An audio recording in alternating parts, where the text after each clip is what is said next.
మేనిఫెస్టోలో పెట్టిన విధంగా ఆశా వర్కర్లకు 18,000 కనీస జీతాన్ని రేవంత్ రెడ్డి సర్కార్ ఇవ్వాలని రేగొండ మండలానికి చెందినటువంటి ఆశా వర్కర్లు డిమాండ్ చేశారు.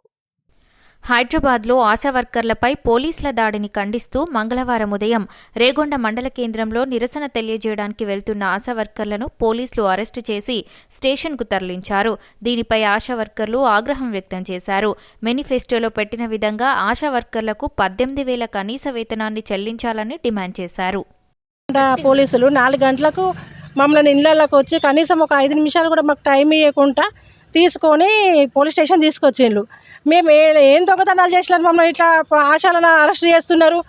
నిన్న మా ఆశా వర్కర్లు హైదరాబాద్కి ఎందుకు పోయిందంటే సీఎం రేవంత్ రెడ్డి గారు మేనిఫెస్టోలో 18,000 జీతము ఆశా వర్కర్లకు ఇస్తామని ఆ రోజు మేనిఫెస్టోలో పెట్టిండ్రు. కాబట్టి ఈరోజు అసెంబ్లీ సమావేశాలు జరుగుతున్నాయి కాబట్టి మా వాళ్ళు శాంతియుతంగా మెమరాండా ఇవ్వడానికి వినతి పత్రం ఇస్తామని పోయిన వాళ్ళను అక్కడ పోలీసులు దౌర్జన్యంగా ఆడవాళ్ళని చూడకుండా కూడా ఎంతో వాళ్ళను ఎంత దారుణంగా అంటే చీరలు లాగడం, కింద పడేసి కొట్టడం, వ్యాన్లో కూర్చున్నామని కూడా మరీ వ్యాన్ ఎక్కి కూడా కొట్టడం జరిగింది. మా ఆశా వర్కర్ సిఐ గారిని కొట్టింది అని చేసుకునేదని చెప్తున్నారు. కానీ అక్కడ అమ్మాయి మా ఆశా వర్కర్ కాలు వ్యాన్లో ఇరికింది. తను ఎంతో లాభట్టుకుని రాకపోతే ఆ సందర్భంలో తగలడం వల్ల పోలీసులను కొట్టింది అని అలా అంటున్నారు. మరి మా ఆశా వర్కర్లు ఏమని అడిగిండ్రు, సార్ సీఎం సార్ గారు మీరు ఇచ్చిన మాట ప్రకారం మాకు 18,000 జీతం చేయండి అని శాంతియుతంగా వినతి పత్రం ఇవ్వడానికి పోయిన వాళ్ళను ఆ రకంగా అరెస్టు చేయడం, కొట్టడం.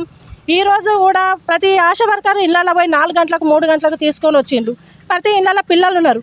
కనీసం మమ్మల్ని తీసుకొచ్చినప్పుడు ఇంట్లో పిల్లలు ఉన్నారు, పక్క వాళ్ళకే చెప్పుకోవడం కానీ లేదా భర్త లేని సమయంలో భర్తలకని చెప్పుకోకుండా పిల్లలను అక్కడ ఉంచి మమ్మల్ని 4 గంటలకు తీసుకొచ్చి స్టేషన్లో పెడితే పిల్లలు రోడ్డు మీద పోయి ఏదైనా యాక్సిడెంట్ జరిగితే ఎవరు బాధ్యత వహిస్తారు?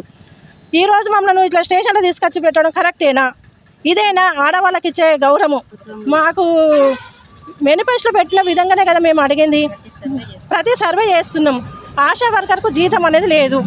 మీరు ప్రతి ఒక్క సర్వే చేయిస్తున్నారు. ఏ సర్వేకు మాకు కనీసం పోలియో డ్రాప్స్ చేసిన డబ్బులు కూడా ఇంతవరకు రాలేదు. అయినా మేము చేస్తున్నాం. లెప్రసీ చేయమన్నారు, కాకపోతే ఏంటంటే చేస్తామని చెప్పినాం.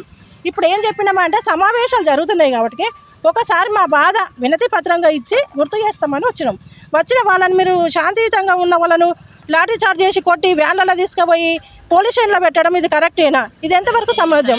మేము అంతగానో మేము అడుగుతున్నాం, గొంతమ్మ కోరికలు ఏమన్నా అడుగుతున్నామా? మేమేమన్నా లక్షలు అడుగుతున్నామా? ఈరోజు ఆశా వర్కర్లను తీసుకుపోయి పోలీస్ స్టేషన్లో పెడుతున్నారు. కరోనా సమయంలో భర్తకు వస్తే భార్య రాలేదు, భార్యకు వస్తే భర్త రాలేదు, కొడుకు వస్తే కోడలు రాలేదు, ఎవరు రాలేదు. అప్పుడు ఆశా వర్కర్ ప్రతి ఒక్కరికి ఆశా వర్కర్ గుర్తుకొచ్చింది.